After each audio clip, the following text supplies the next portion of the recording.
আপনি বিপদে পড়েছেন, আপনি আল্লাহর কাছে দোয়া করবেন, আপনি নিজে দোয়া ইউনুস পড়বেন, আল্লাহর কাছে হাওমাও করে কানবেন। এটা হলো কোরআন এবং সুন্নাহর নির্দেশ।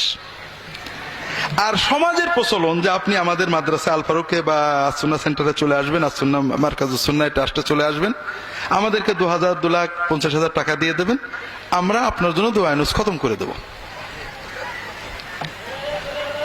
আপনার জন্য সহজ কোনটে আর আমাদের জন্য স্বার্থ কোনটে? আপনি কি বিষয়টা বোঝেননি? আপনি হয়তো মনে করবেন আমরা গুনাহগার, আমরা রাখলে তো আল্লাহ শুনবে না।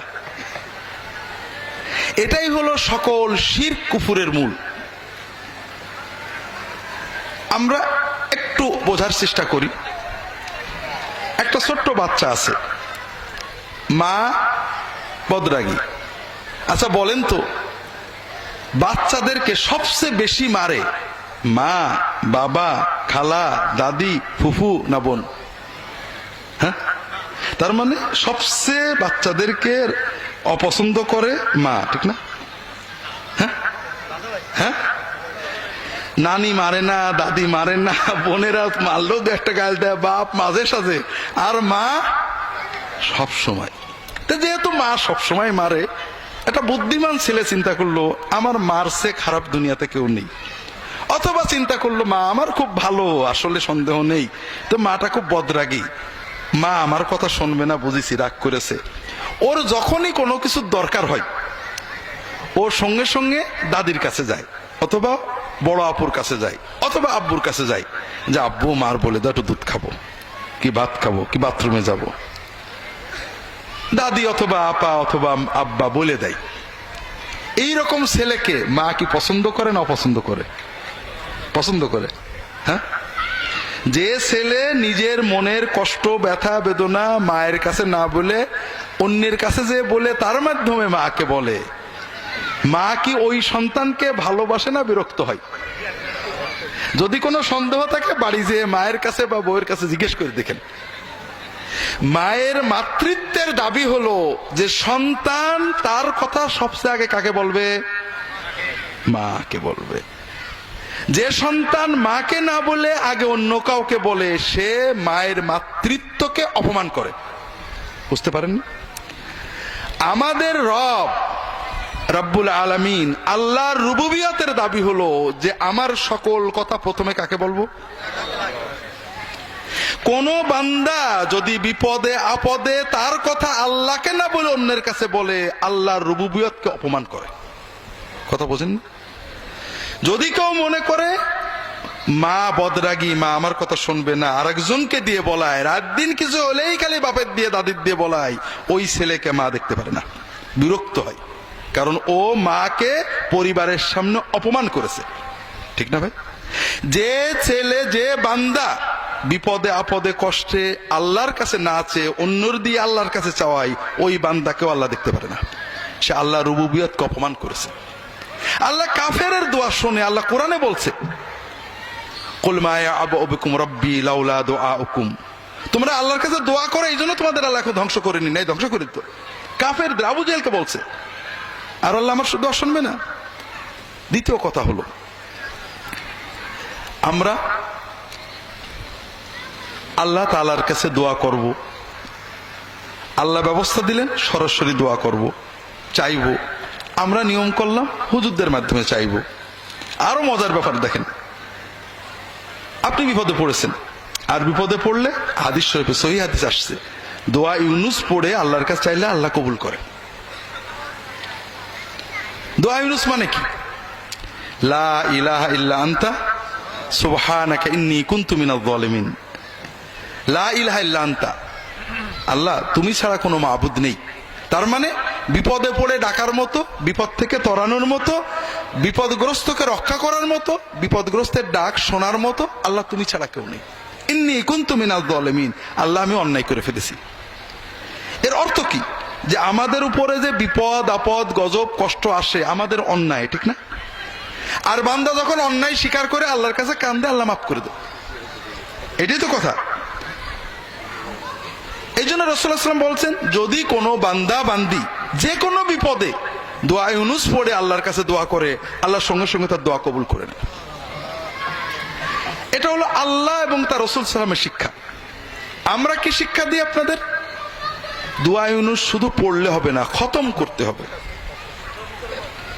খতমটা কিন্তু আমাদের বানানো, কোরআনেও নেই, হাদিসে নেই। কোরআনে বেশি বেশি পড়ো, সাধ্য মতো পড়ো আর কাঁদো। আপনি যদি মনের আবেগে 100 বার, 50 বার, 2 বার, 10 বার পড়ো, আল্লাহর কাছে হতে পারে। আর খতম মানে 1 লক্ষ, 1.25 লক্ষ। শুনলে আপনার চোখ এখান থেকে এখানে উঠে পড়ে, অত পড়বো কি করে? সিস্টেমটা আমরা বানাইছি কি জন্য? যেন আপনি আগেই বোঝেন যে একা সম্ভব না। গুড। এরপরে আপনাদেরকে বললাম যে আপনি হবেন না, আপনি অন্তত 40 জন আলেমকে ডাকতে হবে। অনেক এলাকায় আছে, জানি না আমাদের ঝিনাইদহে আছে কিনা। আমরা ছোটবেলায় খতমে গেছি, গুণাগুন্তির বিষয়ে জানি না। তবে চট্টগ্রাম বিভিন্ন জায়গায় আমরা শুনেছি নিয়ম হলো 40 জন আলেমকে ডাকতে হবে। তো 40 জন আলেম আসবেন, তারা দোয়া করবেন। আপনারা লক্ষ্য করেছেন কিনা, আমি নিজে দেখছি, যখন কোনো বাড়িতে আমরা খতমের জন্য যাই অথবা পিতামাতার দোয়ার জন্য যাই, বাড়ির যারা মানুষ তারা কিন্তু কেউ দোয়ায় শরীক হয় না। খেয়াল করেছেন? রান্না বাড়া, খাওয়া দাওয়া, কথাবার্তা, মেহমানদারি, দোয়ায় কিন্তু তারা আসে না কেউ। কারণ তারা বোঝে এত টাকা খরচ করে হুজুরদের দোয়া করছে, আবার আমরা কি দোয়া করব? ঠিক না? তাহলে আমরা 40 জন আলেম সবাই বলছি আল্লাহ আমি জালেম, ইন্নী কুনতু মিনাজ জালিমিন, আল্লাহ আমি জালেম, আল্লাহ আমি জালেম, আল্লাহ আমি জালেম। আর আপনি বাড়িওয়ালা একমাত্র আলেম যে নিজেকে জালেম বলে স্বীকার করছে না। এটাই তো কথা। আচ্ছা, বিপদটা আসছে কার? আপনার। কার অন্যায় আসছে? আপনার। আর আমরা 40 জন হুজুর বললাম আমি জালেম, আমি জালেম, আপনি একবারও স্বীকার করলেন না। তো এই বিপদ কোন যাই? কিন্তু আলহামদুলিল্লাহ আমাদের খাওয়াও হবে, টাকাও হবে, আপনার কিছু হোক আর না হোক। তো এই জন্য এটা আমাদের সিস্টেমটা আপনার উপযোগী না। আর আল্লাহ এবং তার রাসূল সাল্লাল্লাহু যেটা দিয়েছেন সেটা আপনার উপযোগী। এতে আপনার আরেকটা লাভ আছে। এটা আমার যে অনেকগুলো ঘটনা আছে আমার জীবনের। একটা ঘটনা আমি বারবারই বলি, যারা অনলাইনে আমার লেকচার শোনেন তারা অনেকে রিপিটেডলি শোনেন, কিন্তু সবাই তো আর অনলাইন শোনেন না। এজন্য বলি আপনাদের অনুভবের জন্য, যে আমরা অনেক সময় আল্লাহ তাআলার কাছে দোয়া করার মজাটা বুঝি না। আমি যখন ইসলামিক টিভিতে কাজ করি, আমি কোন কোন বারে লাইভ করতাম সবাই জানে। আর লাইভ স্টুডিওতে ঢোকার অন্তত 1 ঘন্টা আগে পৌঁছে দিতে হয় টিভিতে। তো সম্ভবত একদিন মঙ্গলবারে স্টুডিওতে যাওয়ার আগে বসে আছি রেডি হয়ে,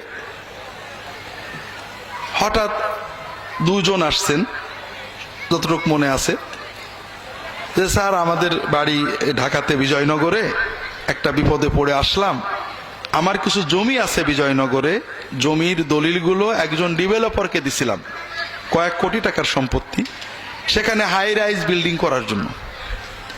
এখন ডেভেলপার জমির দলিল ফেরতও দিচ্ছে না, এগ্রিমেন্টও করছে না, টাকাও দিচ্ছে না।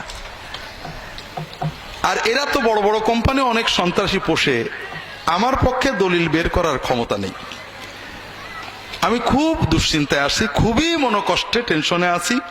অনেকেই বলছে অমকের কাছে যাও, জেন দিয়ে বের করে দেবে, অমকের কাছে যাও, তদবিরে হয়ে যাবে। তবে আপনারা ইসলামিক টিভিতে বলেন যে তদবির বা জেন দিয়ে এগুলো করলে ঈমান থাকে না, তাই আপনার কাছে আসছি।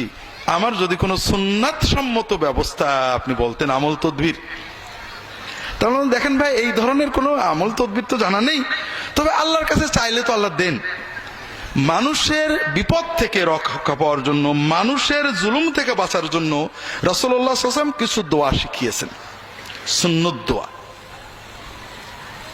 আপনি আমার রাহে বিলায়াত বইটা দিলাম, যে আপনি এই দোয়াগুলো দাগ দিয়ে দিলাম, এই দোয়াগুলো মুখস্থ করে অর্থ সহ সবচেয়ে ভালো হয় তাহাজ্জুদে পড়বেন। নামাজে সেজদায় যে আল্লাহর কাছে যতটুকু মনের আবেগ চোখের পানিতে চাইতে থাকবেন, বারবার পড়বেন, দোয়া মাসুরাই পড়বেন, নামাজ শেষ করে আল্লাহর কাছে কেঁদে কেঁদে বলবেন। এগুলো বলতে থাকেন, হয়তো আল্লাহ দিয়ে দিতে পারে। এরপরে বিষয়টা মূলত আমি ভুলেই গেছি।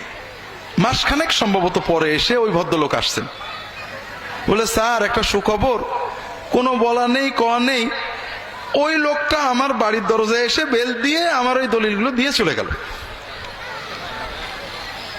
তো আলহামদুলিল্লাহ, মাশাআল্লাহ, আল্লাহর দয়া, আল্লাহর দয়া।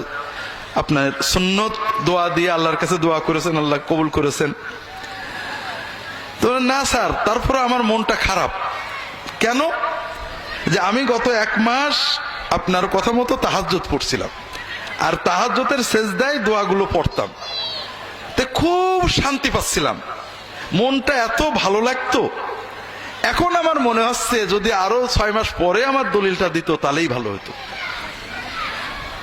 কথা বুঝতে পারেননি? আল্লাহু আকবার। আপনি দলিলও পেয়েছেন, আল্লাহর ওলিও হয়ে গেছেন, আপনি আল্লাহর সাথে মহব্বতের প্রেমের মজা পেয়ে গেছেন, আপনি সব পেয়েছেন, ঠিক না? কিন্তু আপনি আমার কাছে এসে বসে থাকতেন, তাবিজ একটা নিয়ে যেতেন, আমার কাছে 1 লাখ টাকা দিয়ে যেতেন, আমি জেন চালান দেওয়ার কথা বলতাম, আপনি কিছুই পেতেন না।